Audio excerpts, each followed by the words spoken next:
Hi, this is Hidden Jewels Among Us, and I am Tanya Agee. If you're new here, welcome. I am so glad you decided to visit my channel.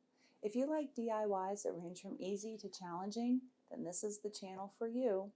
Also, be sure and check out my other social media sites on Facebook, Pinterest, and Instagram, as well as my actual website, hiddenjewelsamongus.com. This is where I blog about lifestyle challenges, DIYs, and other things that you're not going to see here. Now, if you like this video, I ask that you give it a thumbs up because this helps me to get noticed by YouTube and it helps me to grow my channel.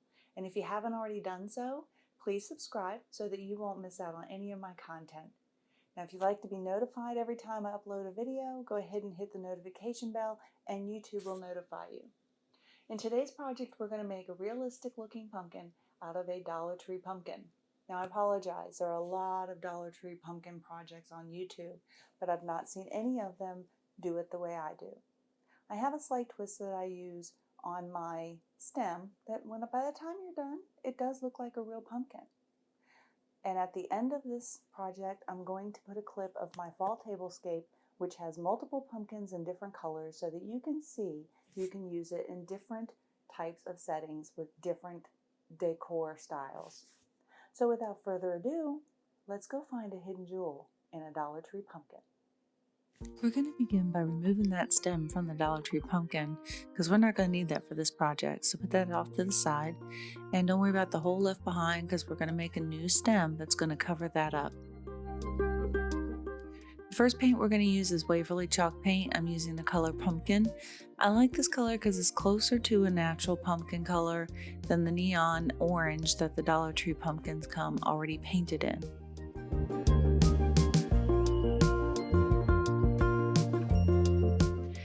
Next, using a sponge brush that I got from the Dollar Tree, I am going to give this pumpkin one coat of the Waverly chalk paint, pushing the paint into all of the little nooks and crannies as well as the seams. My goal here is to get as smooth a surface as possible.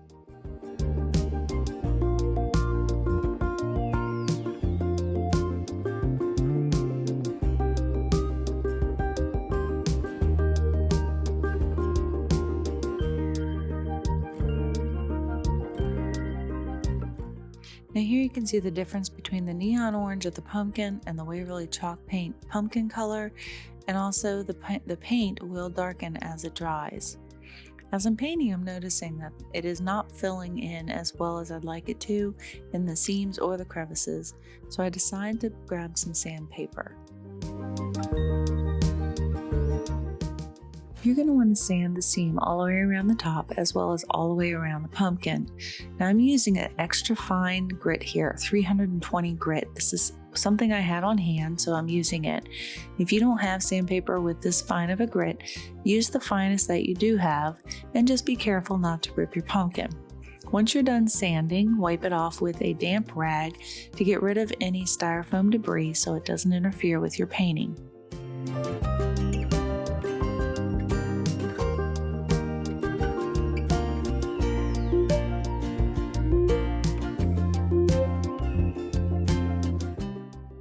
Again, you're going to give your pumpkin one coat of the Waverly chalk paint in the color of pumpkin, and your coat does not have to be super thick. If the neon orange pokes through here and there, that's not a bad thing. This is a layered look painting style, so having the two dimensions or the two different shades of orange will actually help the look of your pumpkin. As I'm getting to the end of painting, I did have to bring out my hairdryer to help speed the process along. Now, a disclaimer on using my hairdryer: I have a cold and a cool setting, so it is safe to use with styrofoam. If you do not have a cold or a cool setting on your hairdryer, please don't use one with styrofoam. Styrofoam does emit a toxic fume that you breathe in if it's heated. Whether you smell it or not, it's happening. So use a room fan or let it air dry.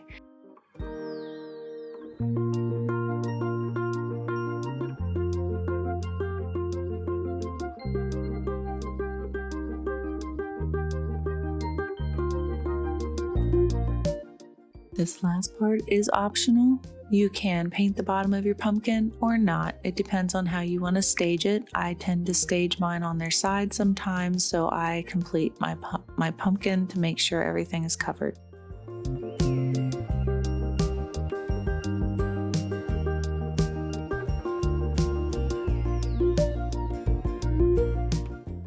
Next, we're going to use Waverly chalk paint in the color of moss. We're going to use this not only for color, but also for depth and dimension.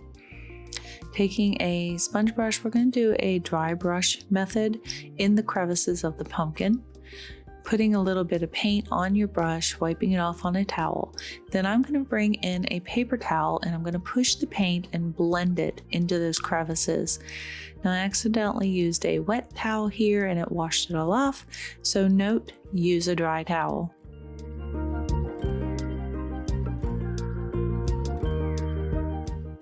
I am not going to place this paint in any kind of systematic pattern around the pumpkin. I am sporadically placing them. There's no rhyme or reason. I am just making it look as natural as I can. Use your imagination here. How would you like your pumpkin to look? There's no right or wrong way, but if you make a mistake, you can always grab your orange paint, paint back over, and do it again. Here I'm using a V shape. I use these on top and bottom. What it does is it helps to accentuate the bulbous parts of the pumpkin to make them stand out more.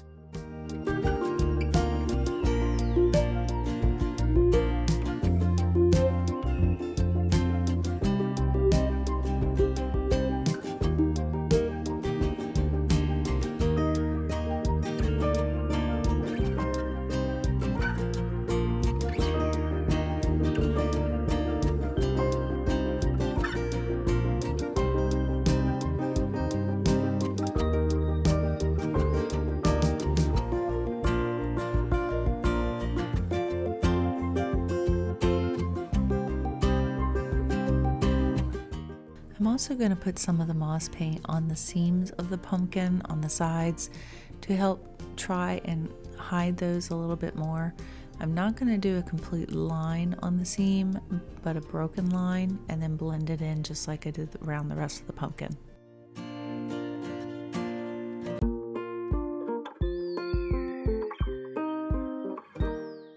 This next color, Waverly chalk paint in the color of hazelnut, this is optional. I want my pumpkin to look like it came from a pumpkin patch, so I'm going to do a very light dry brush with this brown color to make it look a little dirty.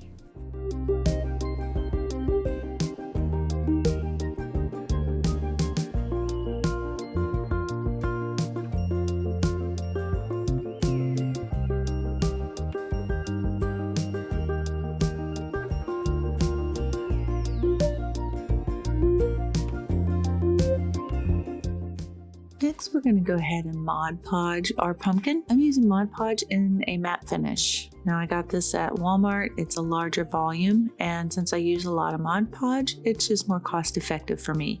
But you can also get it at the Dollar Tree in a smaller bottle.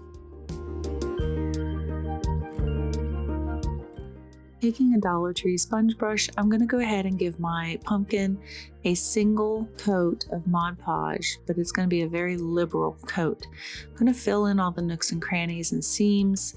Whatever the paint did not get, you want to try to fill in now with the Mod Podge to get that nice, smooth finish.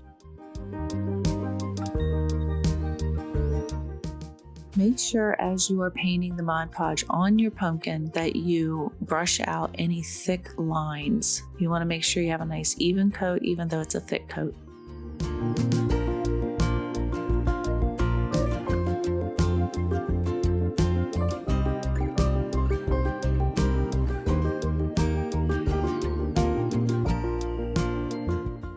Again, I grab my hair dryer to assist with the drying process of the Mod Podge. Again, I need to disclaimer, I have it set on cold. I do want to let you know that I did slip at one point and use a hot setting, and it almost instantly started bubbling my Mod Podge. So not only is it not good to use with styrofoam on a high heat, it's not good to use with Mod Podge either. So again, please use a room fan or allow it to air dry in between different layers, letting it dry thoroughly, and you'll end with a beautiful project you're proud of. So now we're going to begin building our stem. You're going to need hot glue gun and glue sticks. You'll need some nautical rope. I've got mine at Walmart only because I use a lot of it, and you can get more in their package, and a ruler. Now, if you don't have a ruler, you can measure by using your knuckle. Most adult-sized knuckles range around 1 inch to 1 1/4 inches. Mine's are closer to 1 1/4 inches. So we're going to need to cut 10 4-inch strips of the nautical rope.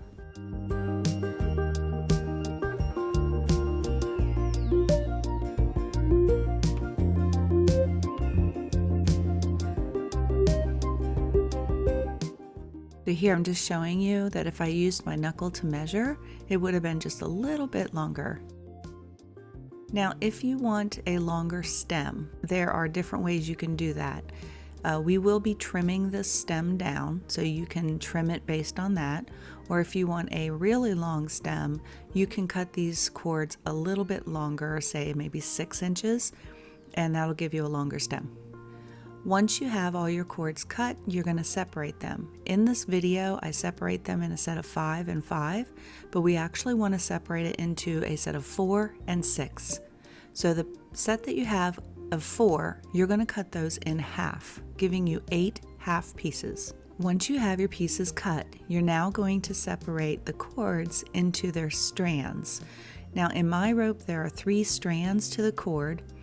This is the Walmart brand. I'm pretty sure the Dollar Tree brand also has 3 strands to a cord. So you want to separate all the strands out for both the short cords and the long cords. Once you have them separated, keep your long and your short strands separated. And you're going to begin by taking a long strand and your hot glue gun. You're going to glue a long strand at the top of your pumpkin, going in towards the center, leaving the longest part free. You're only going to glue down a section of it. Then you're going to take a shorter strand and do the same thing next to the long strand that you just glued. Make sure that you're only gluing 1 inch of that the short strand. You want to make sure 1 inch is left free. Also, you want to stagger your ends so that there is no set pattern. Now, as you can see, I'm alternating back and forth between the long strands and the short strands. And you're going to do this all the way around the top of your pumpkin. Now, here I am 3/4 of the way through, and I wanted to show you these short strands start to get in the way, and we can't let them because then they end up getting glued down. So you need to hold them up while you glue the rest of your strands. And here I have all of my strands for my stem glued down, and our next step is going to be to glue the bases of the long stems together. So you will find a long strand, push the short strand in towards the center, and then the next long strand you're going to glue to the previous. Hopefully the video explains it better than I can explain it in words. Again, you do this all the way around the top of your pumpkin.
Once you have all of your long strands glued together, you're now going to separate them so that you can see the short strands in the center.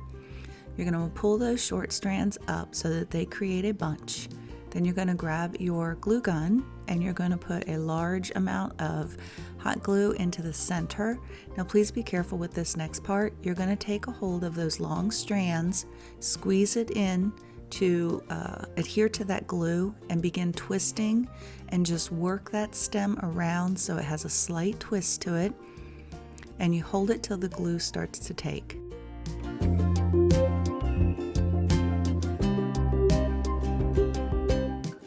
Work your stem until it looks the way you would like it to look.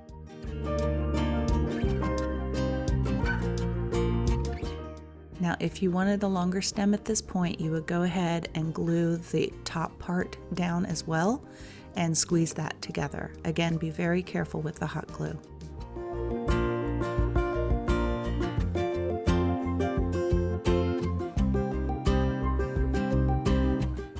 Now at this point, it's just deciding how long you want your stem. I kind of want a short stem, so I'm going to give it a cut right about here.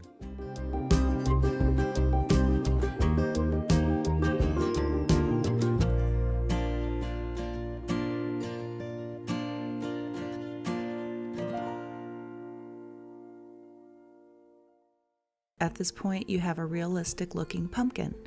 Now you can leave at this point, but I want to further embellish my pumpkin.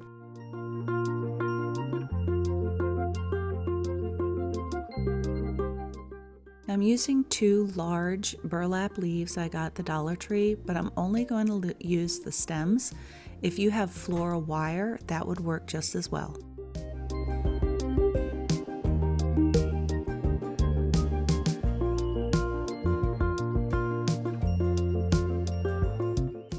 I'm going to paint my stems in this Waverly chalk paint in the color of moss and just give them a really light coat so that they have the green effect of a vine.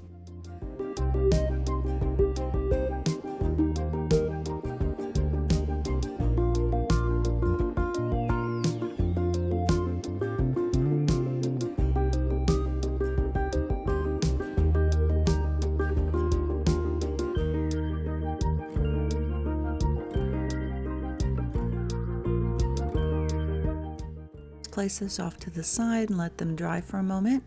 And I'm going to use these 2 small leaves I got in a pack of 50 from the Dollar Tree. And I'll find what side of the pumpkin I like the best and use that as a front. And I will hot glue the leaves to the base of my stem.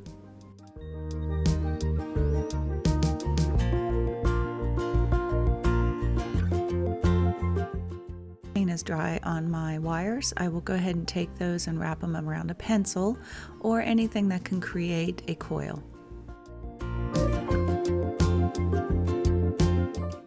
Pull out the coil a little bit to stick it into your pumpkin behind your leaves.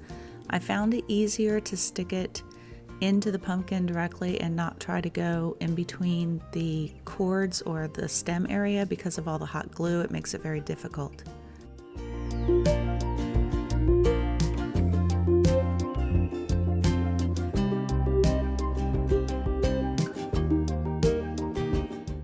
Once you have your vines placed into your pumpkin, go ahead and adjust them the way that you like, and you will have a realistic looking pumpkin patch pumpkin. Thank you for watching my video. If you like it, give it a thumbs up, and if you haven't already subscribed, please hit the subscribe button, and as well as the notification button so that you can be notified when I upload videos in the future. Now here's some videos of not only this project, but also some other pumpkins I did in different colors, along with my fall tablescape. I hope you enjoy.